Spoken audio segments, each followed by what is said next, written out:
morning to all of you.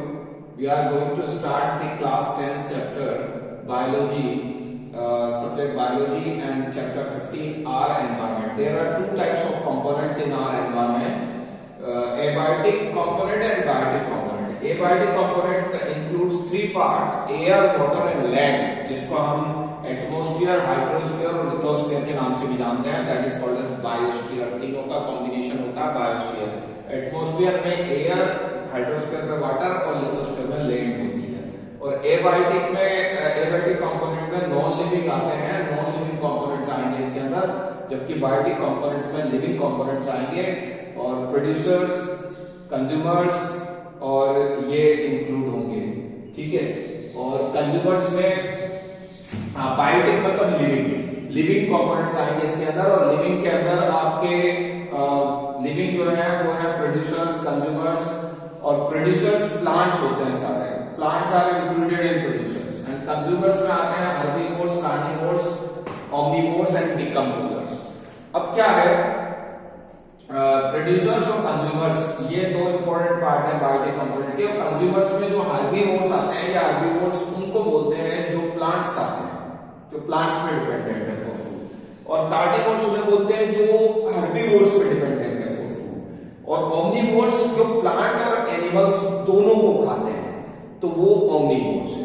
और decomposers वो होते हैं जो सड़ा गला चीजों को खाते हैं, मींस खराब चीजों पर एक्शन करते हैं, तो उन्हें बोलते हैं decomposers.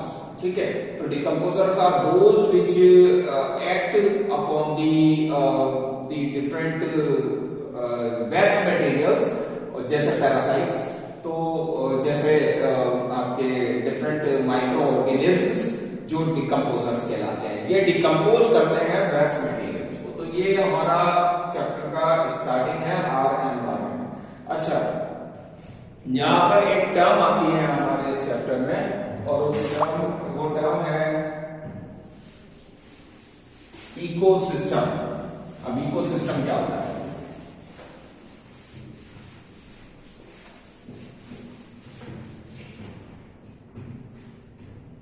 Ecosystem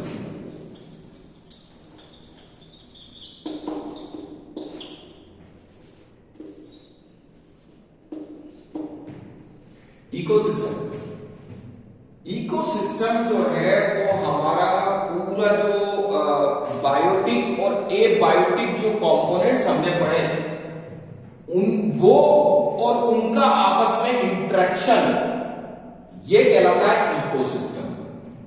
biotic and abiotic components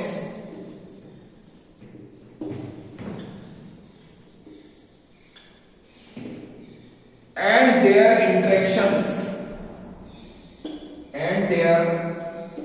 interaction with each other.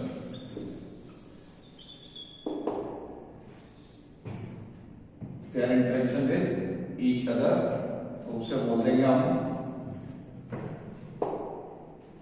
Ecosystem. अब इकोसिस्टम का एक एग्जांपल देखो. Forest is a ecosystem. क्यों है फॉरेस्ट इकोसिस्टम?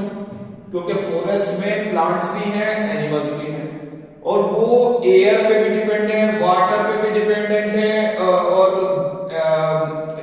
इस पे लैंड पे भी डिपेंडेंट है, और उनका इनके बिना काम नहीं चलता. बायोटिक और एबायोटिक के बीच में आपस में रिलेशनशिप है, और ये पूरा मिलाकर क्या बना रहे हैं? फॉरेस्ट. और forest is an example of a ecosystem. क्या एक पॉन्ड जो है वो भी इकोसिस्टम है? Yes, a pond is also ecosystem, क्योंकि पॉन्ड में पानी है, उसमें एनिमल्स हैं, उसमें प्लांट्स हैं, वो रहते हैं, उसी में खाते हैं, इंटरेक्ट होते हैं विद द एबायोटिक कंपोनेंट्स. तो ये जो इंटरेक्शन है between biotic and abiotic component, ये इंटरेक्शन आपस में कहलाएगा इकोसिस्टम, और ये फॉर्म करेगा पूरा हमारा इकोसिस्टम. ये हमारे इकोसिस्टम के लिए रेस्पॉन्सिबल है. Got it? अब देखो, यहां पर इकोसिस्टम में जो बायोटिक कंपोनेंट्स होते हैं, बायोटिक पार्ट्स होते हैं, वो आपस में इंटर रिलेटेड रहते हैं, और उनका इंटर रिलेशन जो है वो कहलाता है फूड चेन. क्या कहलाता है? Food food chain. जैसे फॉर एग्जांपल हम जानते हैं डियर जो है वो ग्रास खाता है और ग्रास जो है वो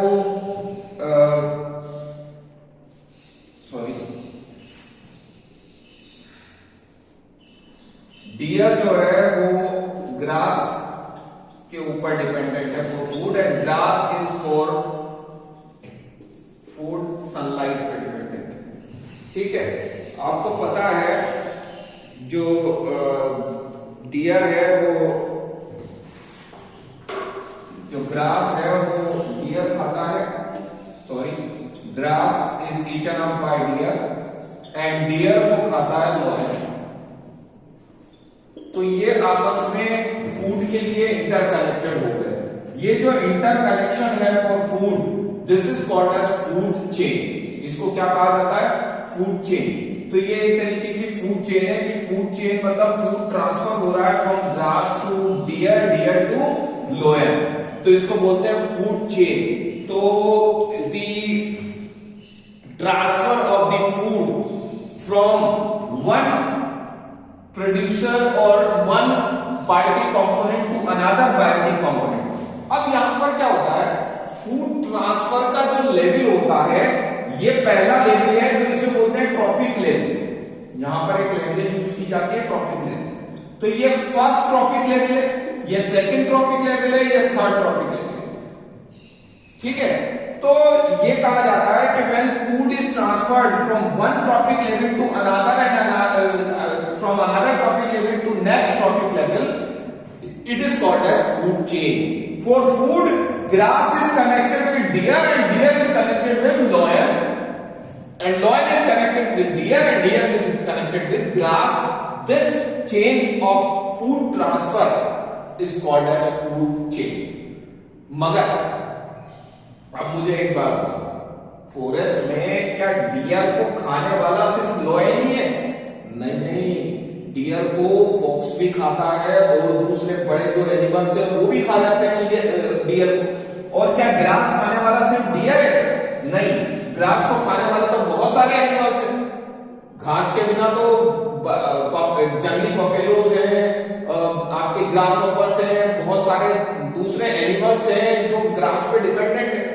तो यहां पर जब फूड चेन बहुत सारी आपस में इंटरकनेक्टेड हो जाए, when many food chains are interconnected with each other, जो कि होता ही है, और उसे कहा जाता है फूड वेब।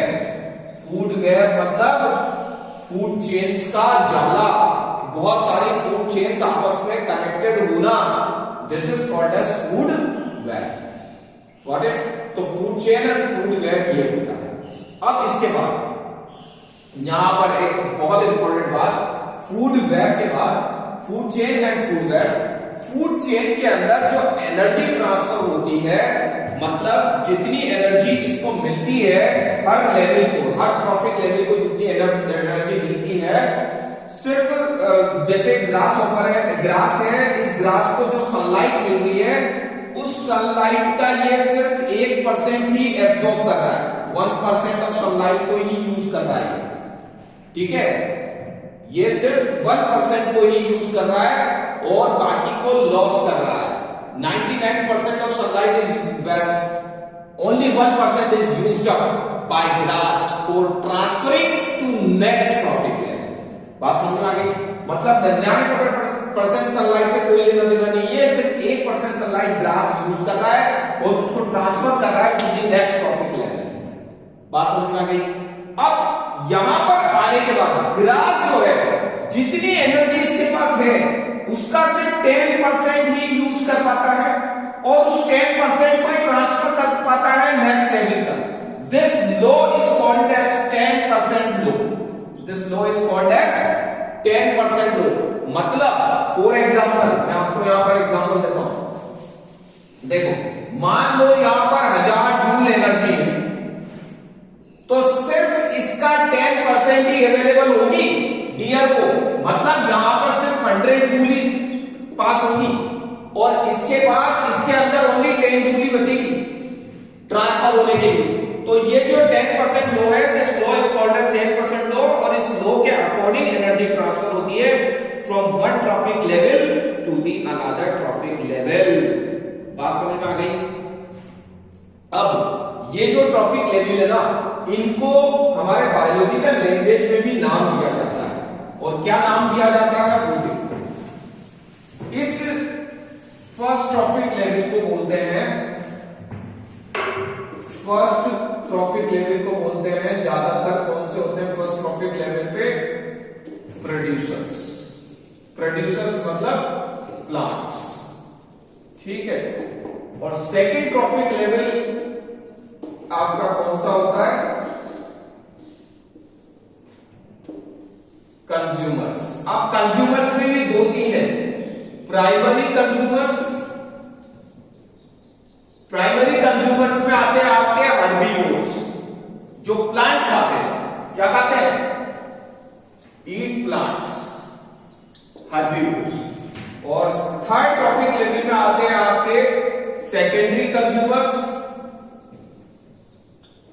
सेकेंडरी कंज्यूमर्स ये होते हैं कार्निवोर्स, ईट एनिमल्स, ईट हर्बीवोर्स।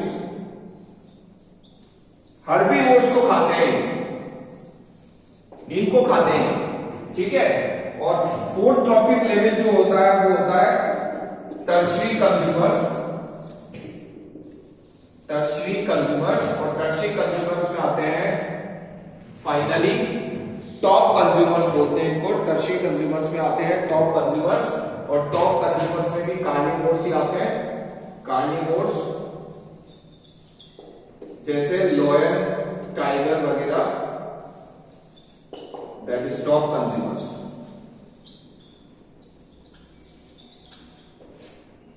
ठीक है, ये नाम दिए जाते हैं। फर्स्ट ट्रॉफिक लेवल को प्रोड्यूसर्स कहा जाता है, सेकंड ट्रॉफिक लेवल को प्राइमरी कंज्यूमर्स कहा जाता है, थर्ड ट्रॉफिक लेवल को सेकेंडरी कंज्यूमर्स कहा जाता है, और फोर्थ ट्रॉफिक लेवल को टर्शरी कंज्यूमर्स नाम किया जाता है। Got it? ये हमारे डिफरेंट नेम्स दिए जाते हैं to the each trophic level. अब यहां पर क्या है, यहां पर एक मेथड और है एनर्जी ट्रांसफर का।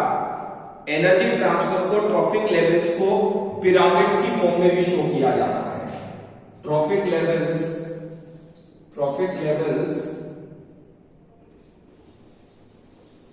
Are represented as pyramids of energy.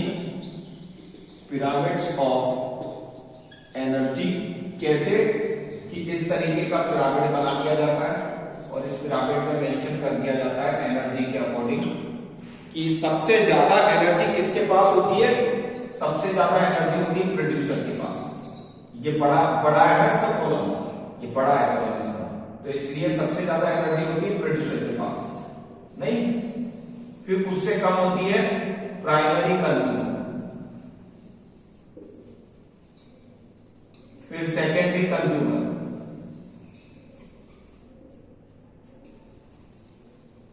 और फिर टर्शरी कंज्यूमर। इस तरीके से भी एनर्जी पिरामिड, इसको बोलते हैं एनर्जी पिरामिड, ठीक है। तो पिरामिड की फॉर्म में भी एनर्जी को, डायग्राम को रिप्रेजेंट किया जाता है, ठीक है। अब अगला टॉपिक हमारा होगा ozone layer depletion and waste management, garbage management हमारा नेक्स्ट टॉपिक होगा। आज का यहीं तक, ये जो टॉपिक है वो यहीं तक, और फिर कंटिन्यू रखेंगे नेक्स्ट लेवल में अबाउट गार्बेज मैनेजमेंट।